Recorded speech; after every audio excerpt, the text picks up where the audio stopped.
Javier Cabrera the number one coach in the world, যার পদত্যাগের দাবি উঠেছে পুরা বাংলাদেশের ফুটবল কমিউনিটি সহকারে বাফুফের কর্মকর্তাদের মুখে মুখেও। তো এখন কথা হচ্ছে ক্যাব্রেরা হঠাৎ করে কি করলেন যে একেবারেই সকলের চোখের বিষ হয়ে উঠলেন। সবকিছুই জানাবো এই ভিডিওতে। আপনাদের সাথে আছে আমি সোহান। তো চলুন শুরু করা যাক। আর হ্যাঁ, শুরু করার আগে ভিডিওতে একটা লাইক, ফলো এন্ড চ্যানেলে নতুন হয়ে থাকলে অবশ্যই সাবস্ক্রাইব করে নিয়েন। মজার ব্যাপার হচ্ছে বাংলাদেশ দলের বর্তমান যে হেড কোচ হ্যাভিয়ের ক্যাব্রেরা, যে সকলের চোখের বিষ হয়ে উঠছে, তিনি কিন্তু বাংলাদেশের ফুটবলের ইতিহাসে যে কোনো কোচ হিসাবে সবচাইতে বেশি সময় ধরে বাংলাদেশ ফুটবলকে কোচিং করাচ্ছে। তো এই সময়কালে তার পারফরমেন্স গুলো কেমন ছিল চলুন এক নজরে দেখে নেই। ক্যাব্রেরার অধীনে বাংলাদেশ টোটাল 32টা ম্যাচ খেলছে, যেখানে বাংলাদেশ নাম মাত্র 9টা জয় পাইছে, যাও বেশিরভাগ ফ্রেন্ডলিতে। 7টা ম্যাচে ড্র করতে পারছে এন্ড বাদ বাকি 16টা ম্যাচেই হারছে। এন্ড তার অধীনে খেলার সময় বাংলাদেশের গোল করার থেকে গোল খাওয়ার যে প্রবণতা ভাই, সেইটা 3 গুণ হারে। শুধু বিশ্বকাপ আর এশিয়ান কাপ বাছাই পর্বে বাংলাদেশ ক্যাব্রেরার অধীনে টোটাল 28টা গোল খাইছে।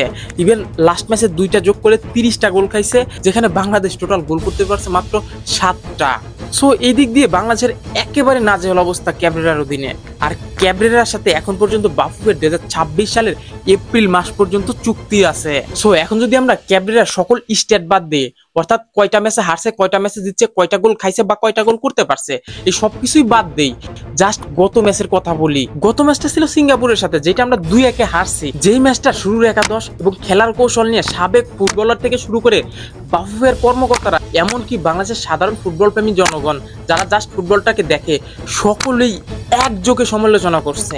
সকলের মতেই এই ম্যাচে ক্যাব্রেরা ভুল একাদশ নিয়ে স্টার্ট করছে, ভুল পদ্ধতিতে খেলছে এন্ড ভুল কৌশলগুলো অবলম্বন করছে পুরো ম্যাচে। আমরা যদি বাংলাদেশ ফুটবল দলের বর্তমান র্যাঙ্কিং এক পাশে রাখা দেই, বর্তমান বাংলাদেশ ফুটবল দলের যে ধরনের প্লেয়াররা খেলে, হামজা চৌধুরী প্রিমিয়ার লিগ থেকে আসছে, সমিত সোম কানাডিয়ান প্রিমিয়ার লিগে খেলে থাকে, এন্ড ওভারঅল সকল প্লেয়ার নিয়ে বাংলাদেশ বর্তমান দক্ষিণ এশিয়ার সেরা দল।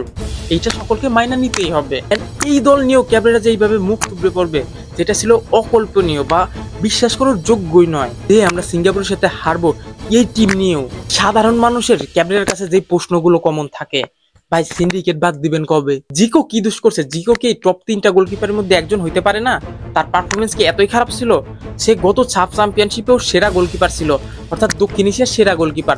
যেখানে বাংলাদেশ থেকে আপ টিম বা দক্ষিণ এশিয়ার টিমগুলো থেকে র্যাঙ্কিংয়ে বা উন্নত টিমগুলো খেলছে কুয়েত এবং লেবানন, যেখানে বাংলাদেশ কুয়েতের সাথে সেমিফাইনালে হাইরা গেছিল।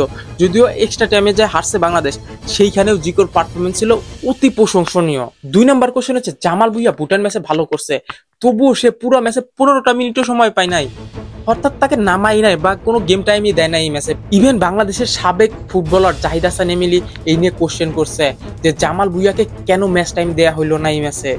তার থেকে বড় কথা হলো জামাল ভুঁইয়া বর্তমান আমাদের ক্যাপ্টেন, এন্ড সে হচ্ছে নামমাত্র ক্যাপ্টেন, যে কিনা শুধু সংবাদ সম্মেলনে জায়গা পায়, খেলার একাদশের জায়গা পায় না।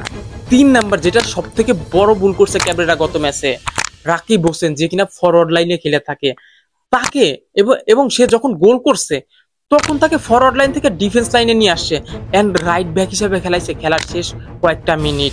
সবচাইতে বড় কথা হলো এই ধরনের টিম, যেখানে প্রিমিয়ার লিগ খেলা হামজা আছে আপনার কাছে, কানাডিয়ান সমিত সোম আছে যে কিনা খুব দারুণ খেলছিল ফার্স্ট হাফে, এইসব টিম নিয়েও এরকম ফলাফল কি এক্সপেক্ট করতেছিল কেউ? যার ফলে পুরো বাংলাদেশেই এই ক্যাব্রেরাকে নিয়ে সমালোচনা শুরু হয়েছে।